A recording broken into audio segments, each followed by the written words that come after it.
മലപ്പുറം താനൂരിൽ സൗജന്യ യൂണിഫോം പദ്ധതിയുടെ തുക ചെലവഴിക്കാത്തതിനാൽ നഷ്ടമായെന്ന് പരാതി. താനൂർ ദേവദാർ ഹയർ സെക്കൻഡറി സ്കൂളിലെ കുട്ടികളുടെ യൂണിഫോം ഫണ്ടാണ് ലാപ്സായത്. നിർധനരായ കുട്ടികൾക്ക് കിട്ടേണ്ട സർക്കാർ ആനുകൂല്യം നഷ്ടപ്പെട്ടത് വേദനാജനകമെന്ന് രക്ഷിതാക്കൾ. KYC അപ്ഡേറ്റ് ചെയ്യാത്തതോടെ SSK ഫണ്ട് വരുന്ന സ്കൂളിന്റെ അക്കൗണ്ട് പ്രവർത്തനരഹിതമായതാണ് തിരിച്ചടിക്ക് കാരണമെന്നാണ് അധികൃതർ വിശദീകരിക്കുന്നത്. SSKയുടെ ഫണ്ടാണ് കുട്ടികൾക്ക് 1444 വിദ്യാർത്ഥികൾക്ക് കിട്ടേണ്ട യൂണിഫോമിൻ്റെ ഫണ്ട് കഴിഞ്ഞ നേരത്തെ ഉണ്ടായിരുന്ന HM അവരുടെ ഭാഗത്തുനിന്ന് വന്നിട്ടൊരു ഫാൾട്ടാണിത്. കൃത്യമായി PTA അത് എവിടെയും പറയാൻ തയ്യാറാണ്. കണക്ക് കൊടുത്തപ്പോൾ കണക്കിൽ തെറ്റുപറ്റി. പിന്നീട് അക്കൗണ്ട് ഡെഡ് ആയതുകൊണ്ട് ആ ഫണ്ട് കുട്ടികൾക്ക് കൊടുക്കാൻ കഴിഞ്ഞില്ല. ഒരിക്കലും നഷ്ടപ്പെടാൻ പാടില്ല. പിഴവ് സംഭവിച്ചിട്ടുണ്ട്. അതിന് അധ്യാപകരുടെ ഭാഗത്തുനിന്ന് വേണ്ട രീതിയിലുള്ള ഇടപെടലുകൾ ഇപ്പോൾ നടന്നുകൊണ്ടിരിക്കുന്നുണ്ട്. ഈ സ്കൂളിൽ ഏറ്റവും കൂടുതൽ പഠിക്കുന്ന സാധാരണക്കാരായ കുട്ടികളാണ്. സാധാരണക്കാരായ പാവപ്പെട്ട തൊഴിലാളികളുടെ മക്കളാണ് ഇവിടെ ഏറ്റവും കൂടുതൽ പഠിക്കുന്നത്. ആ കുട്ടികൾക്ക് കിട്ടേണ്ട യൂണിഫോമിൻ്റെ പണം ഇവിടുത്തെ സ്കൂളിൻ്റെ അനാസ്ഥ കൊണ്ട് ഒരു 8,66,000 രൂപ നഷ്ടപ്പെട്ടു. കുറച്ച് കാലമായിട്ടാണ് ഇത് എല്ലാവരും അറിഞ്ഞു തുടങ്ങിയത്. അതിൻ്റെ പ്രശ്നം തന്നെയാണ് പറയാനുള്ള കാര്യത്തിൽ.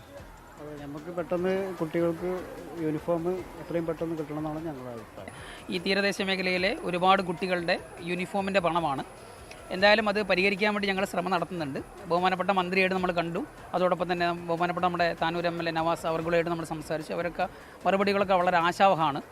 ഇതുമായി ബന്ധപ്പെട്ട് ഒരാഴ്ച കൊണ്ട് തന്നെ തിരിച്ച് നമുക്ക് ആ പണം തിരികെ വരുന്നുള്ളൊരു പ്രതീക്ഷ നമ്മളുള്ളത്. അത് വന്നാലും ഇല്ലെങ്കിലും നമ്മൾ ഈ വിഷയം നമ്മുടെ ദേവദാറിലെ സ്റ്റാഫ് മുഴുവൻ ഒത്തുചേർന്നുകൊണ്ട് ഇന്നൊരു മീറ്റിംഗ് കഴിഞ്ഞു.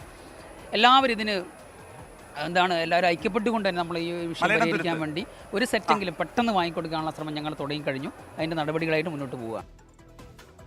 നിഖിൽ പ്രമേഷാണ് ഇപ്പോൾ മലപ്പുറത്ത് നിന്ന് ചേരുന്നത്. നിഖിൽ, എന്താണ് സംഭവിച്ചത്? നിഖിൽ, താനൂർ ദേവദാർ ഹയർ സെക്കൻഡറി സ്കൂളിലാണ് ഈ സംഭവം നടക്കുന്നത്. ഇത് തികച്ചും ദൗർഭാഗ്യകരമായിട്ടുള്ളൊരു കാര്യമാണ്. ഇപ്പോൾ അതിലെ രക്ഷിതാക്കളൊക്കെ പറയുന്നത് പോലെ തന്നെ തീരദേശ മേഖലയിലൊക്കെയുള്ള കുട്ടികളാണ്. ഈ കുട്ടികളുടെ 2025-26 അധ്യയന വർഷത്തിൽ 5 മുതൽ 8 വരെ ക്ലാസ്സുകളിലുള്ള BPL SC ആൺകുട്ടികൾ, മുഴുവൻ പെൺകുട്ടികൾ എന്നിവർക്കും അനുവദിച്ച യൂണിഫോമിന്റെ ഫണ്ടാണ് ലാപ്സായി പോകുന്ന സാഹചര്യം ഉണ്ടായത്. ഇതിലേക്ക് നയിച്ച സാഹചര്യം എന്ന് പറയുന്നത് ഈ SSK ഫണ്ട് വരുന്ന സ്കൂളിന്റെ അക്കൗണ്ട് ഇനാക്റ്റീവ് ആയതുകൊണ്ടാണ് ഫണ്ട് പിൻവലിക്കാൻ കഴിയാതെ വന്നത് എന്നുള്ളതാണ് ലഭ്യമാകുന്ന വിശദീകരണം. KYC യഥാസമയം അപ്ഡേറ്റ് ചെയ്യാത്തതാണ് ഈ പ്രതിസന്ധിക്ക് കാരണം എന്നുള്ളതാണ് ഇപ്പോൾ പറയപ്പെടുന്നത്. 8,66,400 രൂപ കൃത്യസമയത്ത് പിൻവലിക്കാത്തത് കൊണ്ട് സർക്കാർ ഈ തുക തിരിച്ചെടുക്കുന്ന സാഹചര്യമാണ് ഉണ്ടായിട്ടുള്ളത്. അത് സർക്കാർ അക്കൗണ്ടിലേക്ക് തന്നെ മാറ്റപ്പെടുന്ന ഒരു സാഹചര്യം ഉണ്ടായി. ഇതോടുകൂടിയാണ് ഈ നിർധനരായ കുട്ടികൾക്ക് കിട്ടേണ്ടുന്ന ആനുകൂല്യം നഷ്ടപ്പെടുന്ന ഒരു സാഹചര്യം ഉണ്ടാകുന്നത്. ഇത് തിരികെ ലഭിക്കുന്നതിന് വേണ്ടി ഇപ്പോൾ വിദ്യാഭ്യാസ വകുപ്പ് മന്ത്രിയും സ്ഥലം MLAയും ഒക്കെ ബന്ധപ്പെട്ടിട്ടുണ്ട്. അതിനുള്ള ശ്രമങ്ങൾ അവർ നടത്തുന്നുണ്ട് എന്നുള്ളതാണ് ലഭ്യമാകുന്ന വിവരങ്ങൾ.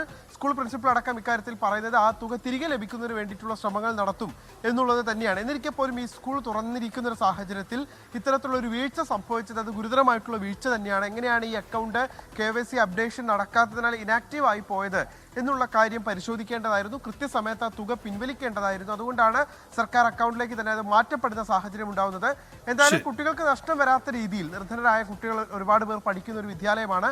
അപ്പോൾ അതുകൊണ്ട് തന്നെ കുട്ടികൾക്ക് നഷ്ടം വരാത്ത രീതിയിൽ അവരിലേക്ക് തന്നെ തിരികെ ലഭിക്കുന്ന തരത്തിലേക്ക് ഇതിനെ മാറ്റാൻ കഴിയും എന്നുള്ള ആത്മവിശ്വാസം കൂടി സ്കൂൾ അധികൃതർ ഇപ്പോൾ പങ്കുവയ്ക്കുന്നുണ്ട്. ഉന്മേഷ്, ശരി. നിഖിൽ പ്രമേഷാണ് വിവരങ്ങൾ നൽകിയത്.